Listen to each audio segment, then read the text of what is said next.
Hey guys, in this video we're going to take a look at how you can show or hide the Mail app on the iPhone 13 series. First, let's go back to the home screen by swiping up at the bottom of the screen. On the home screen, tap on Settings.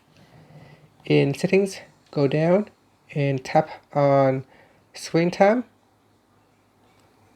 Next, go down and tap on Content and Privacy Restrictions.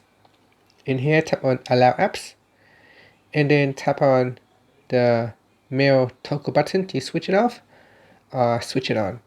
Now, if this is switch off, that means you are not allowed to use Mail. So if we go back into the home screen and go into App Library, you will not be able to locate Mail. So if I now go back into Settings and turn it on, you can see in my App Library, now I can open up Mail. And that's it. So that's how you can show, hide, or allow or don't allow the Mail app on the iPhone 13 series. Thank you for watching this video. Please subscribe to my channel for more videos.